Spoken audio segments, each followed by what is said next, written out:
নমস্কার বন্ধুরা, আশা করি সকলেই ভালো আছেন। আমিও ভালো আছি।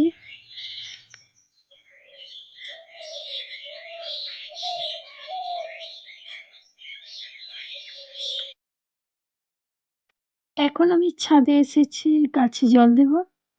এই যে শসা গাছ, এটা টবে লাগিয়েছি। আর এটা পুঁইশাক। ধনে গাছও লাগিয়েছি, আমি টবেতে অনেক গাছই লাগিয়েছি।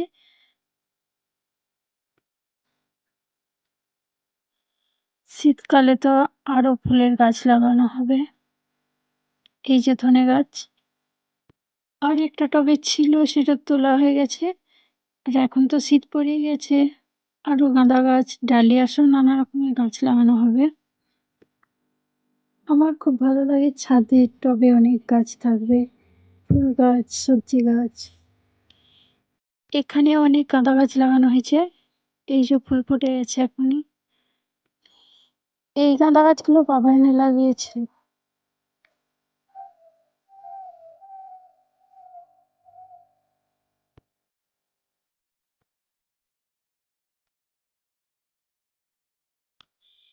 এরপর আমাদের বড়ি দেওয়া হবে।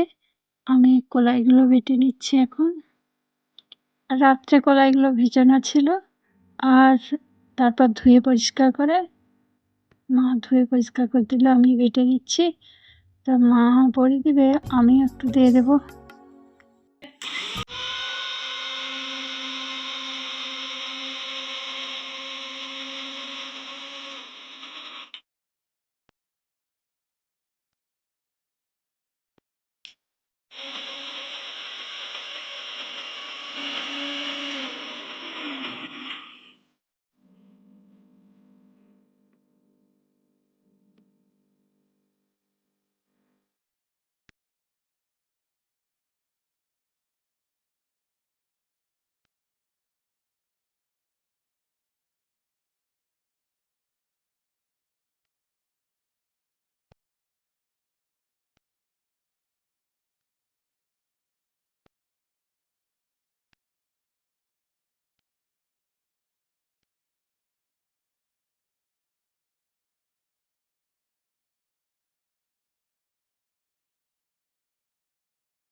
বড়ি অনেক রকম করে দেওয়া যায়, আজকে হাতে করে দেওয়া হচ্ছে।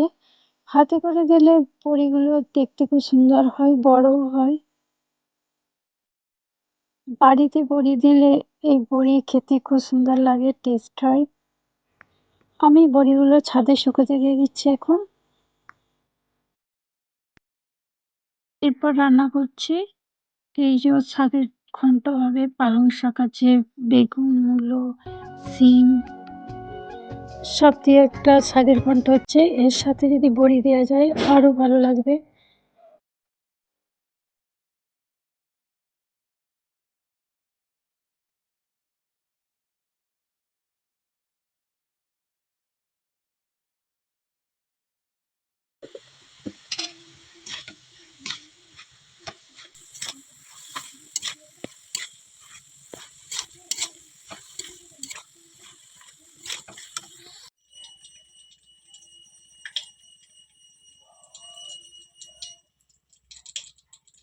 আমার শাকের ঘন্টটা হয়ে গেছে। এবার ছাতু করব, মাশরুম ছাতু। এটা আমি হালকা করে ভাপিয়ে নিচ্ছি। এরপর আমি ভেজে নেব এগুলো।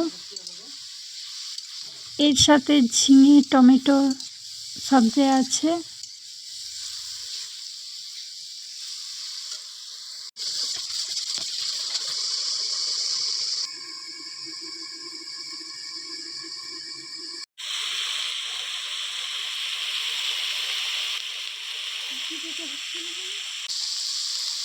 এই ছাতুগুলো আমি ভেজে তুলব না, এর সাথে মশলা দিয়ে দেব।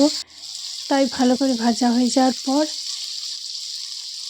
আমি এতে মশলাটা দিয়ে দিচ্ছি। এতে বাটা আছে জিরে, আদা, কাঁচা লঙ্কা, আর অল্প করে সর্ষে বাটা আছে। একসাথে মশলাটা ভালো করে কষিয়ে নিলাম। স্বাদ মতো লবণ দিয়ে দিচ্ছি আর অল্প করে জল দিয়ে আমি আরেকবার সেদ্ধ করে নেব, তা না হলে মশলাটার গন্ধ ছাড়বে। এইভাবে মাশরুম ছাতু রান্না করলে টেস্টি হয় খেতে, রান্নাটাও তাড়াতাড়ি হয় আর স্বাস্থ্যের পক্ষেও খুব উপকার। এখন মাছগুলো ভেজে নিচ্ছি, মাছের ঝোল হবে। আমাদের প্রায় দিনই চাটনি হয়, আজকে আর চাটনি করব না, আচার আছে এই আচারগুলো এক দিদিভাই পাঠিয়েছে, অনেকগুলোই আচার আছে। এটা মিক্সড আচার, কুলের আছে, জামের আছে, আমের আছে। আর এই আচারটা আমের ঝাল আচার, এটা মুড়ি দিয়ে গরম ভাতে খুব সুন্দর খেতে লাগে। আর এই যে জামের আচার, এটা টিফিন খাওয়া হচ্ছে, এখন বিকাল হয়ে গেছে। এই পর্যন্ত ভিডিওটা আপনাদের সাথে শেয়ার করলাম। ভিডিওটা কেমন লাগলো কমেন্টে জানাবেন।